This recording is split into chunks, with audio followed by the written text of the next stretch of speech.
வணக்கம். இன்னைக்கு video game addiction உலகம் முழுக்க இளைஞர்கள் மத்தியிலையும் குழந்தைகள் மத்தியிலையும் எவ்வளவு ஒரு பெரிய பிரச்சனையா இருக்கு அப்படிங்கிறது நம்ம எல்லாருக்குமே தெரியும்.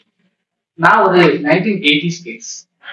என்னுடைய குழந்தை பருவத்திலையும் இளமை பருவத்திலையும் பாத்தீங்கன்னா எங்களுக்கு இந்த செல்போனு, டிவி இதெல்லாம் வந்துட்டு கிடையாது. முழுக்க முழுக்க எங்களுக்கு தெரிஞ்சதெல்லாம் தெருவில் இறங்கி பசங்களோட பசங்களா விளையாடுறது தான். அப்படியே வளர்ந்து வரும்பொழுது என்னுடைய 10th 12th பீரியட்ல காலேஜ் பீரியட்ல வந்துட்டு காலையிலயும் கொஞ்ச நேரம் விளையாடுவோம், சாயங்காலமும் கொஞ்ச நேரம் விளையாடுவோம். லீவ் நாள் முழுக்க கிரவுண்ட்ல போய் கிரிக்கெட் விளையாடுறது, ஃபுட்பால் விளையாடுறது தான் எங்களுடைய நாட்கள் கழிஞ்சிச்சு. அந்த மாதிரி சோசியலா ஃப்ரெண்ட்ஸுங்களா குழந்தைங்களோட குழந்தைங்களா இறங்கி விளையாடும் பொழுது அதுல போட்டி, வெற்றி, சண்டை, தோல்வி எல்லாத்தையுமே பார்த்து ஒரு கலவையான ஒரு ஒரு வாழ்க்கை தான் எங்களுக்கு இருந்துச்சு. பட் இன்னைக்கு இருக்கக்கூடிய சிட்டி கல்ச்சர்ல ஒரு அபார்ட்மெண்ட் லைஃப் ஸ்டைல்ல வந்து குழந்தைங்களுக்கு வெளியில மற்ற குழந்தைங்களோட சேர்ந்து ஃப்ரீயா விளையாடுறதுக்கான சூழல் இல்லாத ஒரு ஒரு சூழ்நிலையில குழந்தைங்களுக்கு கையில கிடைக்கக்கூடிய மிக மிக ஈஸியான ஒரு பொருள் ஸ்மார்ட் போன். இன்னைக்கு சின்ன குழந்தைங்களுமே ஈஸியா ஸ்மார்ட் போனை ஆப்ரேட் பண்ணி பிளே ஸ்டோர்ல போய் கேம்ஸை டவுன்லோட் பண்ணி விளையாடுற அளவுக்கு ரொம்ப டேலண்டடா இருக்கிறாங்க. இந்த வீடியோ கேம்ஸ் எந்த அளவுக்கு நல்லது கெட்டது அப்படின்னு நம்ம எடுத்துக்கிட்டோம்னா இது ரொம்ப ரொம்ப ஆதாயப்பட வேண்டிய ஒரு விஷயம். அதே சமயத்துல ஸ்மார்ட் போனை தவிர்க்க முடியுமா அப்படின்னு கேட்டீங்கன்னா அதுவும் இன்னைக்கு இருக்கக்கூடிய மாடர்ன் உலகத்துல அதனுடைய தேவை அதிகமா இருக்கிறதுனால ஸ்மார்ட் போன்ஸை முழுசா தவிர்க்கவும் முடியாது. சோ இந்த இடத்துலதான் வீடியோ கேம் விளையாடுறது ஒரு பெரிய சமூக பிரச்சனையா உருவாகி இருக்கு. இது ஏன் சமூக பிரச்சனை? விளையாடுறது மூலியமாக குழந்தைங்க மற்ற சக மனிதர்களோட பேசி பழகி சிரிச்சு விளையாண்டு சண்டை போட்டு கோவப்பட்டு வெற்றி தோல்வி எல்லாத்தையும் பகிர்ந்துக்கிட்டு போட்டி குணத்தோடையும் ஒரு ஒரு காம்படிட்டிவ் மைண்டட்னஸோட வளரக்கூடிய குழந்தைகளாக இன்னைக்கு உருவாகிறது இல்லை அப்படிங்கறதுதான் இது ஒரு பெரிய சமூக பிரச்சனை. இப்போ வீடியோ கேம் ஏன் அடிக்ஷன் அப்படின்னு சொல்லப்படுது அப்படின்னு கேட்டோம்னா அதுக்கு பின்னாடி மிக முக்கியமான ஒரு உளவியல் என்ன அப்படின்னா புகழ்ச்சிக்கு மயங்காத மனிதர்களே கிடையாது அப்படின்னு சொல்லுவோம். இது குழந்தைங்களுக்கும் பொருந்தும். எந்த ஒரு விஷயமும் நம்ம வெற்றி பெறும் பொழுது இல்ல 4 பேருக்கு மத்தியில நம்ம பெருமையான ஒரு இடத்தை அடையும் பொழுது அவங்க நம்மளை பத்தி பெருமையா பேசும் பொழுது நமக்குள்ள ஒரு இனம் புரியாத சந்தோஷமும் மகிழ்ச்சியும் ஒரு பெருமிதமான உணர்வும் நமக்கு ஏற்படும்.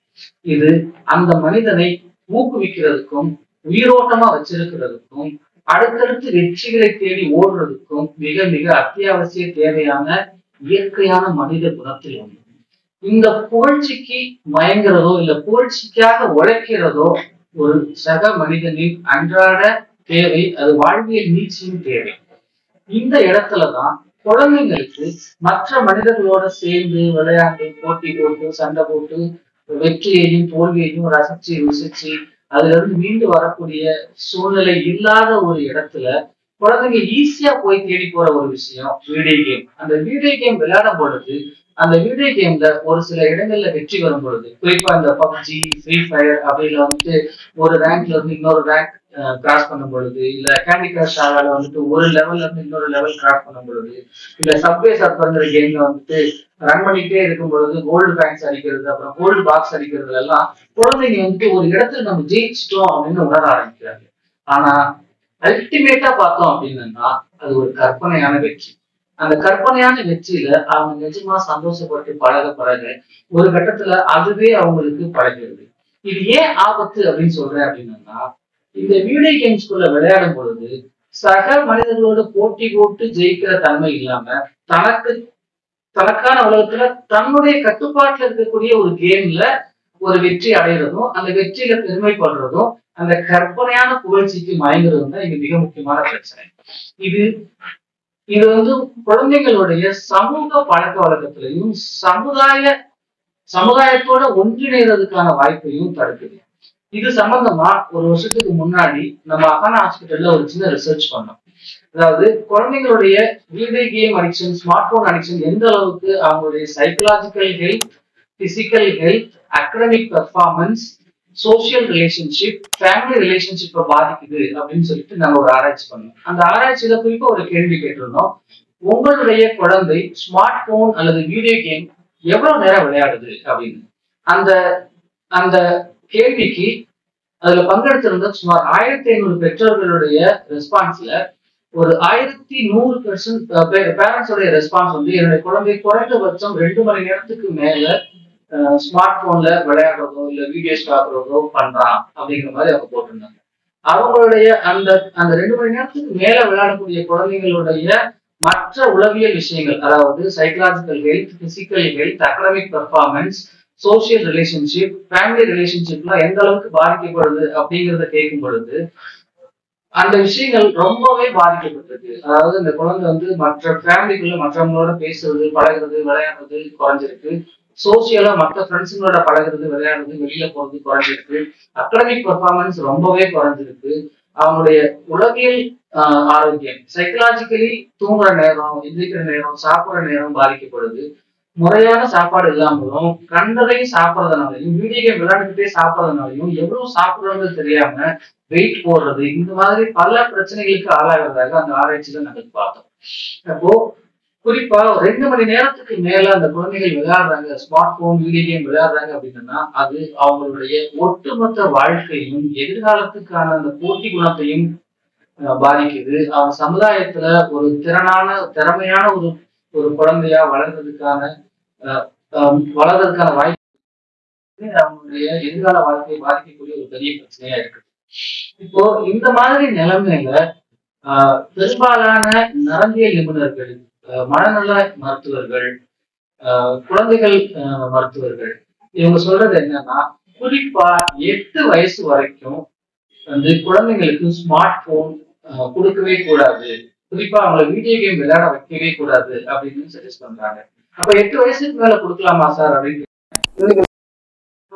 8 வயசுக்கு மேலும் பொழுது ஒரு 3ஆம் கிளாஸ் தாண்டி படிக்கக்கூடிய ஒரு பீரியட். இந்த பீரியட்ல சில ஹோம் ஒர்க், சில அகடமிக்கான விஷயங்களுக்கு செல்போன், ஸ்மார்ட் போன் யூஸ் பண்ண வேண்டிய கட்டாயம் உள்ள ஒரு சூழ்நிலையில் தான் நம்ம இன்னைக்கு இருக்கோம். அப்போ ஸ்மார்ட் போன் எவ்வளவு நேரம் யூஸ் பண்ணலாம், அதுல என்னென்ன யூஸ் பண்ணலாம் அப்படிங்கிறது நம்ம கண்டிப்பா தெரிஞ்சு வச்சுக்க வேண்டிய ஒரு முக்கியமான விஷயம். இன்னைக்கு ஸ்மார்ட் போன் தவிர்க்க முடியாது அப்படிங்கிற பட்சத்துல ஒரு அரை மணி நேரத்துல இருந்து 1 மணி நேரத்துக்கு மேல அவங்களுக்கு கொடுக்க கூடாது. ஆனா அதுல குறிப்பா வீடியோ கேம் விளையாடுறதுக்கு அனுமதிக்கவே கூடாது அப்படிங்கறதுதான் இன்னைக்கு நம்ம தெரிஞ்சுக்க வேண்டிய ஒரு விஷயம். சரி சார், நீங்க வீடியோ கேம்ல இருந்து ஸ்மார்ட் போனுக்குள்ள போறீங்க அப்படின்னு நீங்க கேட்கலாம்.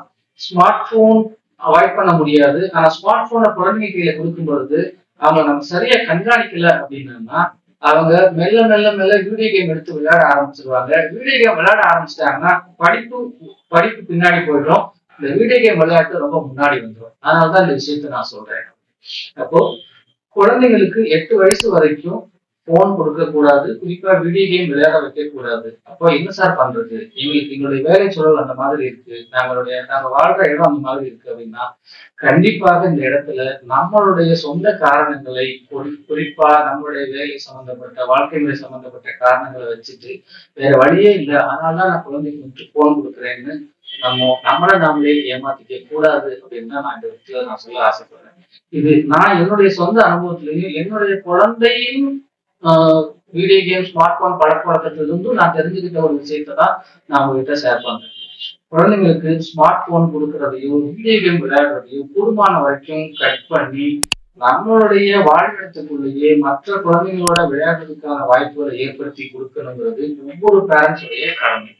இதை தாண்டி அப்படி இல்லாத பட்சத்துல நம்மளுடைய வாழ்வியல் சூழ்நிலைக்குள்ள, நம்மளுடைய சிட்டி கல்ச்சர் லைஃப்ல மற்றவங்களோட விளையாடுறதுக்கான வாய்ப்புகள் குறையா இருக்குங்கிற பட்சத்துல அபிஷியலா கூட சில ஸ்போர்ட்ஸ் ஆக்டிவிட்டிஸ்ல அவங்களை இறக்கி விட்டு, இன்வால்வ் பண்ண விட்டு, மற்ற குழந்தைங்களாக இறங்கி கிரவுண்ட்ல விளையாடக்கூடிய பண்பையும் பழக்க வழக்கத்தையும் அதிகப்படுத்தினா மட்டும்தான் அந்த குழந்தை எதிர்காலத்துல இந்த சமுதாயத்துல போட்டி போட்டு ஜெயிக்கக்கூடிய ஒரு குழந்தையா வளரும். அதே மாதிரி வெற்றியையும் தோல்வியையும் சகஜமா ஏத்துக்கிட்டு அடுத்த படிநிலைகள்ல உயர்றதுக்கான ஒரு மனப்பக்குவத்தோடையும் வளரும். அதனால கிரவுண்ட்ல இறங்கி விளையாடுறது ரொம்ப ரொம்ப ரொம்ப முக்கியம். அது குழந்தைகளுக்கு மட்டும் இல்ல, எல்லாருக்குமே.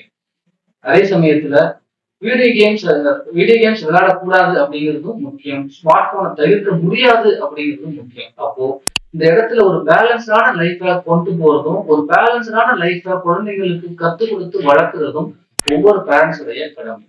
ஸோ ஸ்மார்ட் போனை தேவைக்காக பயன்படுத்துவோம், வெளி விளையாட்டுகள்ல குழந்தைகளை ஈடுபடுத்துவோம், ஒரு ஆரோக்கியமான வெற்றியான குழந்தையை இந்த சமுதாயத்துக்கு கொடுப்போம். தேங்க்யூ.